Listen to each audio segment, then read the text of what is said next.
గురించి ఒకసారి మన భక్తులకి చెప్పండి. ఇక్కడ ఏంటంటే మనం ఇక్కడ ఒకే రథులు అష్టగృహాలయాలు అనుకున్నాం కదా. ఈ అష్టగృహాలయాల్లో ఈయన ప్రధానంగా నగరేశ్వర స్వామి. ఇక్కడ ప్రత్యేకత ఏంటంటే లింగాకారం అంతా కూడా ఏకశిలా రూపం. అంటే మిగతా మొత్తం కూడా ఏకశిలే. మిగతా చోట్ల ఏంటంటే లింగాకారాల వరకు ప్రతిష్ఠించారు. ఇక్కడ లింగాకారంతో కూడా ఏకశిల అన్నమాట. ఇక్కడ విశేషం అన్నమాట. అన్ని కూడా బ్రహ్మసూత్రం ఉన్నాయి, గమనించండి. అన్ని కూడా బ్రహ్మసూత్ర లింగాలే. శివలింగం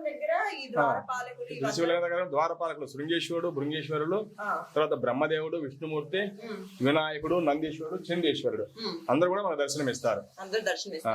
శివలింగం దగ్గర కూడా ఉంటారు. ఇప్పుడు నాకు అంటే ఇక్కడికి వచ్చిన దగ్గర నుంచి ఎక్కువగా గమనించింది, ఇక్కడ బాగా కుక్కలు ఎక్కువగా ఉన్నాయి కదా. అంటే ఎందుకు మనకి వేరే టెంపుల్స్ లో అలా ఉండదు కదా, ఇక్కడ మాత్రమే ఎక్కువ కనబడతా ఉన్నాయి. దానికి ఏమైనా ఉండే ప్రత్యేకత? ఇక్కడ ఏంటంటే క్షేత్రపాలుడు కాలభైరవుడు, ఆయన పేరే భైరవ కొన. ఆయన యొక్క వాహనం ఏంటి? సునకం. అందువల్ల సునకాలు సహజంగానే ఉంటాయి. ఇదివరకు పాత రోజుల్లో ఆ రోడ్డు మార్గం లేనప్పుడు అక్కడ ప్రధానం దగ్గర నుంచి ఆ మొదటి నుంచి కూడా సునకాలే దారి చూపించాయని పెద్దల యొక్క నానుడి అన్నమాట. కాబట్టి ఈ సునకాలు ఉండేది ఇక్కడ విశేషమేమి కాదు, సహజంగానే ఉంటాయి.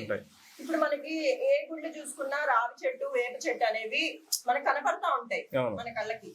కానీ ఇక్కడ మనకి కొండ ప్రాంతంలో ఎక్కడ కూడా ఈ మనకి వేప చెట్టు కానీ రావి చెట్టు కానీ కనపడట్లేదు. దానికి ఇక్కడ భైరవుడు క్షేత్రం అయినందు వలన ఈ ప్రదేశంలో కాకి సంచరించదు అది మనం చెప్పుకున్నాం కదా.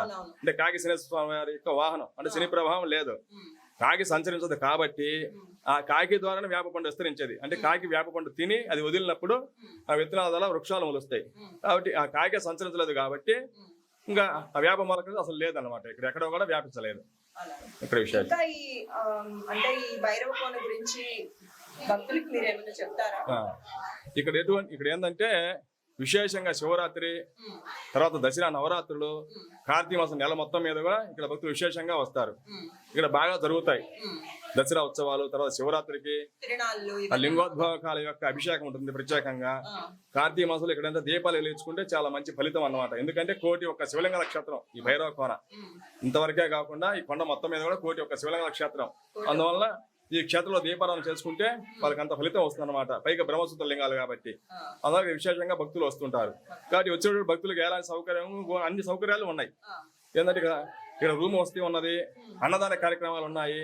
అటు వచ్చేటప్పుడు వాళ్ళు ఏం ఇబ్బంది పడాల్సిన అవసరం లేదు. అన్ని సౌకర్యాలు జరుగుతాయి బాగా. ఈవో గారు, ఆలయ కమిటీ చైర్మన్ గారు వాళ్ళు కూడా అన్ని కూడా దగ్గర ఉండి అన్ని చూసుకుంటున్నారు. అన్ని సౌకర్యాలు వాళ్ళు కూడా కల్పిస్తున్నారు. కాబట్టి ఎలాంటి ఇబ్బంది పడాల్సిన అవసరం లేదు. ఇప్పుడు మనకి 101 లింగాలతో పాటు 101 కోనేరులు ఉన్నాయన్నారు. కోనేరుల గురించి వాటి ప్రత్యేకతలు ఏమైనా చెప్తారా? మనకేందంటే ఈ క్షేత్రంలో మొత్తం కూడా 101 కోనేరు ఉంది. ఇక్కడే కాకుండా ఈ కొండపైన అన్ని కూడా కోనేరులు ఉంటాయి. అంటే ఇవన్నీ కూడా స్టెప్స్ గా ఉంటాయి. ఆ మధ్య డౌన్ లో కూడా ప్రవహిస్తూ నిరంతరం ప్రవహిస్తూ ఉంటుంది అనమాట. దాని కింద మనం వచ్చిన భక్తులందరూ స్నానం చేస్తూ ఉంటారు. అయితే ఈ జలపాతాలు ఏంటంటే అనేక వనమూలికల సముదాయం కూడా వస్తాయి. కాబట్టి వాటి కింద మనం స్నానం ఆచరించవచ్చు. మనకు ఉన్నటువంటి అనారోగ్యాలు అన్ని కూడా పోయి సంపూర్ణ ఆరోగ్యం ప్రాప్తిస్తుంది. వాటికి వచ్చేటువంటి వాళ్ళు దానికి స్నానం చేయడానికి చాలా విశేషంగా దాన్ని భావిస్తారు. ఇప్పుడు మనకి భైరవేశ్వర స్వామి అనే అంటే లింగం ఏదైతే ప్రత్యేకత ఉందో ఇక్కడ, అలాగే కోనేరులో ఏదైనా ప్రత్యేకమైన ఇక్కడ ఒక్కొక్క కోనేరుకు ఒక్కొక్క పేరు ఉన్నది. అంటే పురాణంలో రాసి ఉన్నది. అంటే గంధర్వ కోనేరు అని ఇట్లా రకరకాల కోనేరు పేర్లు ఉన్నాయి. ఒక్కొక్క స్నానం దాంట్లో ఒక్కొక్క కోనేరులో స్నానం చేస్తే ఒక్కొక్క ఫలితం ఉందని అట్లా పురాణంలో రాసి ఉన్నది. కాబట్టి ఏంటంటే ఆ కొండపై కొంచెం సాహసంగానే ఉంటుంది. కొండపై వెళ్ళి చూడొచ్చు, మేము కూడా వెళ్ళి చూసాము. అదేంటే అందరూ వెళ్ళేటువంటి కొంచెం సౌకర్యంగా కాదు, కొంచెం కష్టంగానే ఉంటుంది.